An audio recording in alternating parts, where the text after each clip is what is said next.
Nakakita ka na ba ng garden na may pasayaw? Nako, kung hindi pa nga, dyan ka nga muna, tapusin mo itong video ko at sasabihin ko nga sa'yo kung saan nito. Yes mga kabagyan, dito nga lang yan sa Isabela. And for today's video ay pupunta nga kami ni na Daddy Vin, ni Baby Aji at ng Kamba. Matagal ko na nga rin kasing nakikita nga ito sa newsfeed ko pero ni minsan ay hindi pa nga ako nakapunta. Pero bago nga kami makarating sa sinasabi ko ang garden ay dadaan nga muna kami dito nga sa F1 Kabatuan para nga bumili ng pagkain. Nanguha nga lamang ako dito ng mga pupwede nga machicha neto ng mga kasama kong bata. At pagkatapos nga nun mga kabagyan ay nagbayad na nga ako. Hindi nga kasi kami pwedeng magtagal dito dahil sa Reyna Mercedes Isabela pa nga kami gagawin. 5:40 nga mga kabagyan nung umalis kami sa bahay at tamang 7-11 na nga ng gabi nung makarating kami dito. At kung tatanungin nyo nga po ako kung saang bayan pa po ako galing ay opo, galing pa nga po kami ng Santiago. At nandito pa nga lang kami sa labas ay excited na nga akong pumasok dahil nga sa dami nga ng ilaw nga nakikita ko. And FYI mga kabagyan, hindi lang talaga ilaw nga ang marami dito. Marami rin po talagang mga nagpupunta ng mga tao. At bago ka nga pala makapasok dito sa garden na ito mga kabagyan ay kailangan mo nga munang magbayad nga ng 50 pesos. And yes mga kabagyan, ng mga oras lang ito ay nagbayad na nga ako ng entrance pagkatapos ay binigyan naman na nga ako ni kuya ng wristband. At opo, ni bata ni matanda ay kailangan na nga pong magbayad ng 50 pesos bilang entrance fee. Kaya para nga sa entrance naming lima ay nagbayad nga lang ako dito ng 200 pesos dahil hindi naman na pinagbayad niya ang Baby Aji. And yes mga kabagyan, dito nga kami nagawi. Dito nga lamang yan sa may Meraki. At pagpasok mo pa lamang nga dito mga kabagyan ay eto nga yung bubungad sa'yo. Dito nga madalas magpa-picture yung mga tao ngang namamasyal dito. Sunod ay dito naman kami nga gumawi nila Daddy Vin sa maraming ang pailaw. Nako, papunta pa nga lamang kami ay tanaw na tanaw ko na yung mga tao ngang mga nagsasayaw. Apo Pinpindot, music maestro.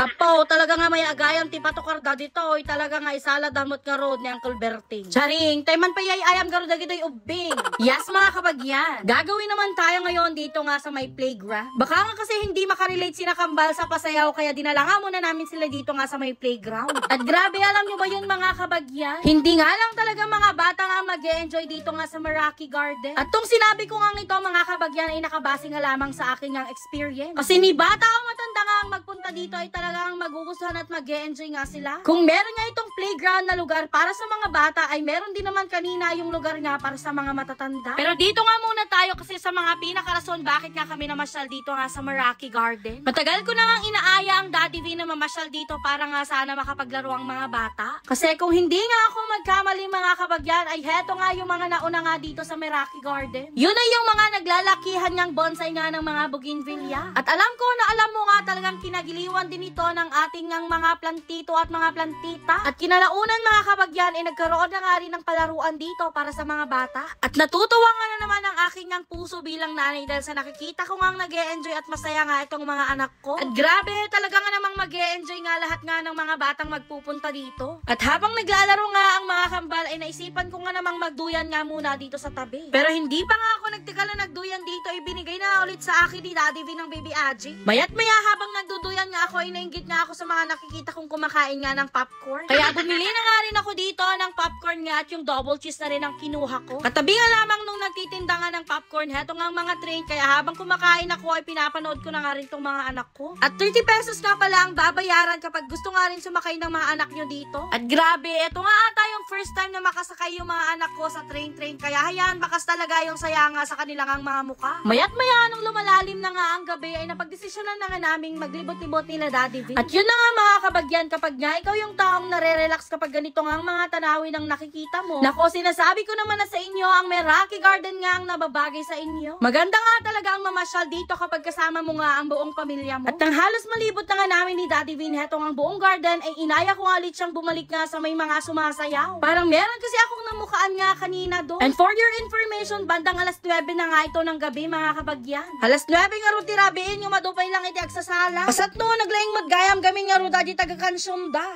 Wen kabagyan, iso nagarod itayon tay narupaak nga hungkuna. Ngimot gayam nga rod inang gwada. At dahil dyan mga kabagyan, alam nyo ba na mag-isa nga lamang nitong Meraki Garden dito nga sa Isabela ang may ganito ngang pakulo? Yes mga kabagyan, sila lamang yung pasyalan nga dito sa Isabela na nagpapasayaw nga ng kanilang mga bisita. Kaya naman dinarayo talaga sila ng mga tao galing pa nga sa iba't ibang bayan dito nga sa Isabela. And yes, of course mga kabagyan, hindi ko na nga rin pinalampas nalampas nga yung pagkakataon na makapagpa-picture nga kasama si Inang Guada. At hindi na nga magtatagal heto pang ang vlog ko mga kabagyan. Kung gusto nyo nga mag-enjoy ang buong pamilya nyo, mapabata, mapamatanda, ay pumunta na nga kayo. Dito nga lang yan sa Meraki Garden. Umay kayon makiragrag sa akin, makiramramba. Alang arudon. Bayon.